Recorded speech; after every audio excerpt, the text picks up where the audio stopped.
Hey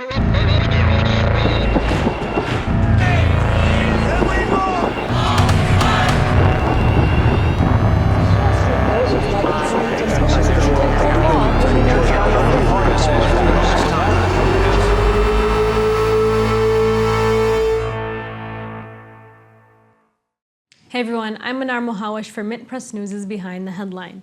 The United States is involved in over 134 acts of war in predominantly Muslim nations throughout the Middle East and Africa, all part of what former President George W. Bush coined the global war on terror.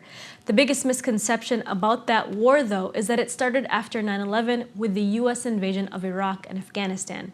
In fact, both of those invasions were an extension of U.S. military operations that date back to the early 1980s. George Jr. basically rebranded the war his father initiated in the first Gulf War. Despite reports revealing an estimated 6 to 8 million casualties from direct and indirect military intervention in those countries since 1990, U.S. wars continue to be sold to the public as fighting for human rights abroad. And with sectarianism and civil strife raging on across the Middle East, this interventionism is fraying the fabric of Middle Eastern society. Former CIA agent John Kiriakou grabbed national attention in 2010 when he admitted that the U.S. was torturing detainees abroad in that greater war on terror. The author of My Secret Life in the CIA's War on Terror, an analyst who spent his first 8 years in the CIA working in Bahrain and Kuwait, was sentenced to 30 months in prison in 2012 for violating the Intelligence Identities Protection Act for passing controlled information to the media that revealed the CIA's illegal torture program. And to this day, he's only the second CIA employee to be imprisoned for violating this act. And he's the only government employee to serve any time in connection with the CIA's enhanced interrogation program.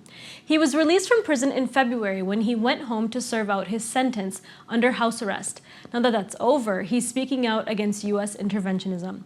There's no such thing as American exceptionalism, he told me from his home in Virginia, and that U.S. claims about defending human rights abroad are really just a way to secure oil interests through building allies with oppressive monarchies.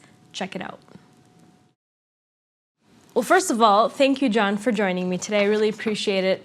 You've come out and said that you don't believe in American exceptionalism anymore, and that you want the American public to know the truth about U.S. intervention and that it's not about human rights, it's more about securing oil interests. How has your experience in the Middle East as a CIA analyst shaped this perspective, and what examples can you give?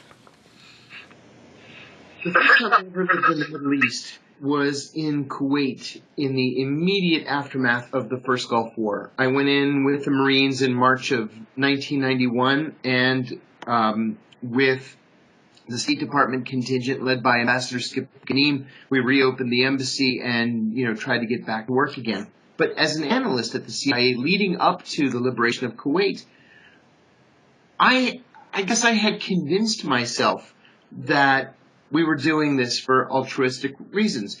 The Kuwaiti people were being massacred by Iraqi soldiers. Kuwait had been annexed by Iraq.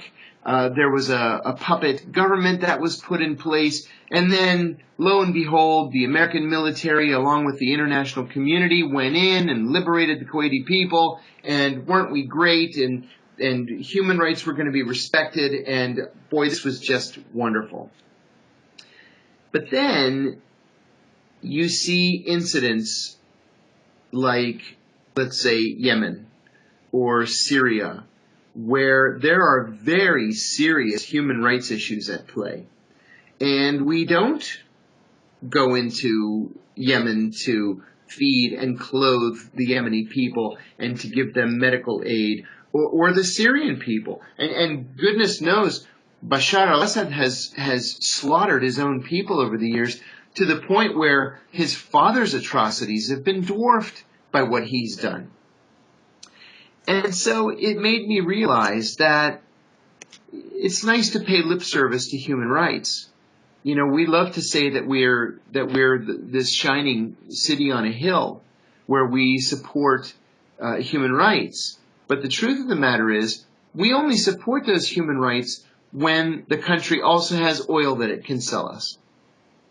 I mean, that's just a fact of American policy in the Middle East. And it took me a little while to come to that conclusion.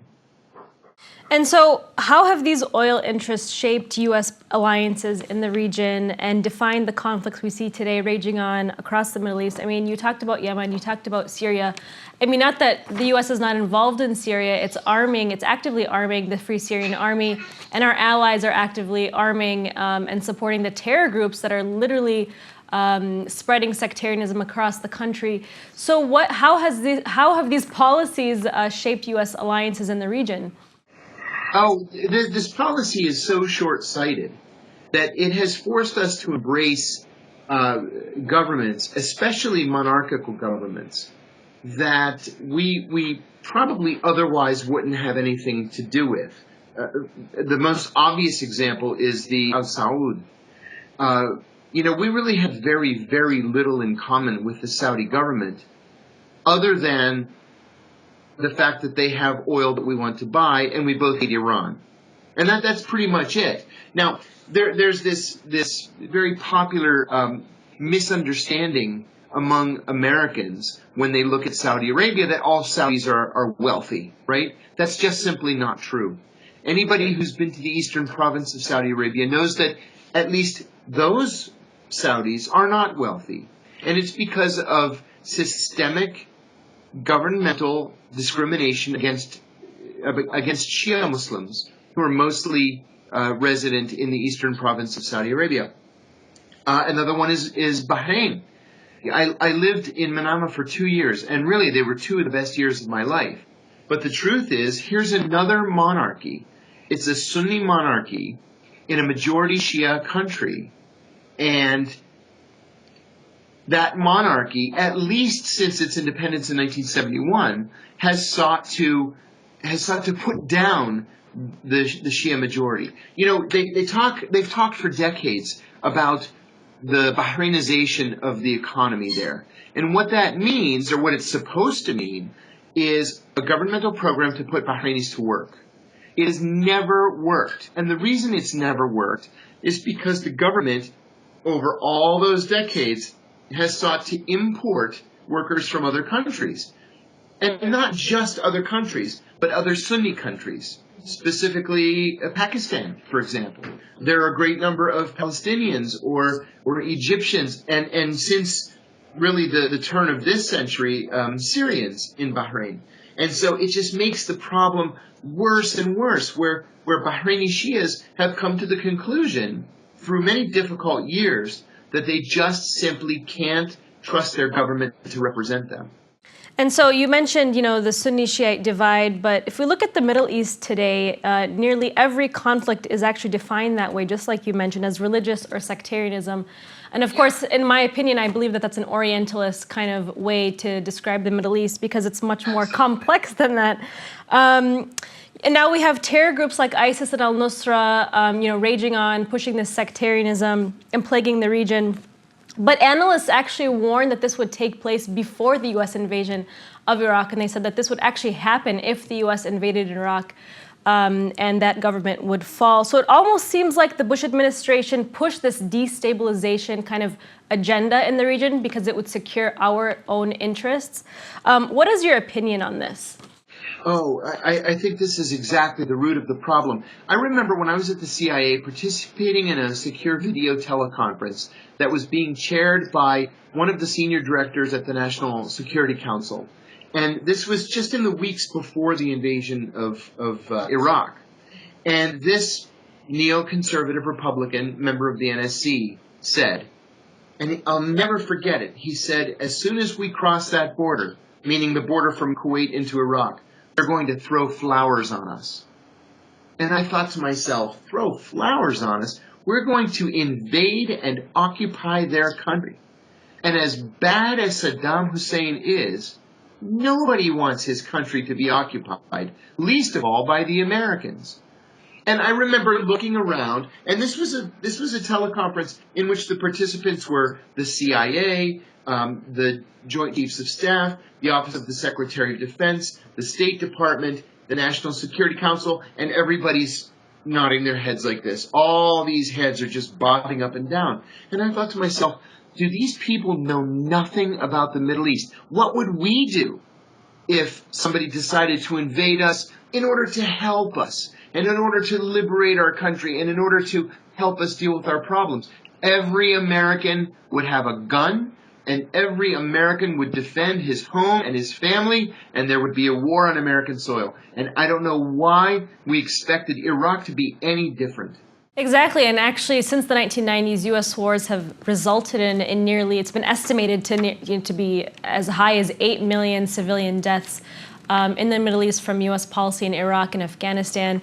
You were pretty active in the U.S. war on terror, and now you've come out to speak against kind of, the U.S. tactics in their mission. What needs to be done to have real lasting peace in the Middle East? And do you think that the Iran nuclear deal is a step forward? I know you mentioned earlier that Iran is our enemy, but what is your take on these steps? Yeah, I'm a very big supporter of this proposed deal with Iran. Sure, Iran's our enemy, and that's not going to change overnight, but I'm a firm believer that we should be speaking with all of our enemies. I remember saying during the Bush administration that I had never seen an administration, especially an administration's State Department, that worked so hard to not talk to other countries. Like, we would go out of our way to describe other countries as enemy countries, as members of an axis of evil, and we would go out of our way to not talk to them. Well, that's never how we behaved during the Cold War. As bad as our relationship with the Soviet Union was, we always had a channel of communication open to the Soviet Union. That's point number one. Point number two is I think that the U.S. needs to do several things in the near term in order to improve our relations with countries in the region and our long-term standing in the region. Number one is we need to cut off arms sales. I know that that's probably not politically palatable in the United States, but the fact of the matter is that it is American arms that are fueling all of these insurgencies in the region. ISIS is fighting with American arms, arms that had been given or sold to the government of Iraq and had been confiscated by ISIS. Goodness knows that the Qataris and the Saudis are buying U.S. weapons and sending them to their own allies in Syria, many of which are groups that are allied with ISIS. We're saying the same thing in Afghanistan. For years we gave Stinger missiles to insurgents fighting the Soviet occupation. Well, now former mujahideen who may not necessarily be friendly to the United States are in possession of Stinger missiles. So it's really American arms that are fueling these insurgencies and fueling this violence in the region. The other thing, too, is we need to respect borders, whether we like those borders or not. The border between Afghanistan and Pakistan, for example, is a British creation made up of whole cloth. We should respect what the Pakistanis and the Afghans have decided about their own border. And the truth of the matter is they have decided that the border between their two countries, especially in the south, is fungible. Well, if they want it to be fungible, that's none of our business. That's just the way it should be. But our policy is not to respect those local wishes and desires. Right, and it sounds like, from between arms sales and oil interests, it sounds like economics is really what's driving all of these policies in the Middle East and building these alliances. So like you said, nations and groups that we would normally be enemies with, that we've found a very close friendship with because of oil interests and because of economics. Having said all this, many have described what's taking place in the Middle East as a recolonization of the Middle East. What do you think? So long as we have permanent military bases in the region, I would call that a recolonization, certainly. Another issue that I think we need to look at related to these monarchies is individual rights. We have laws in this country, and in some cases relatively new laws, like the Spectrum Amendment, that specifically forbid arms sales to countries, for example, that don't support religious freedom or women's rights. Well, the Saudis don't support religious freedom or women's rights, yet the president every single year waives implementation of the Specter Amendment. Same thing in Bahrain, and again, I'm using Bahrain because it's kind of an easy example.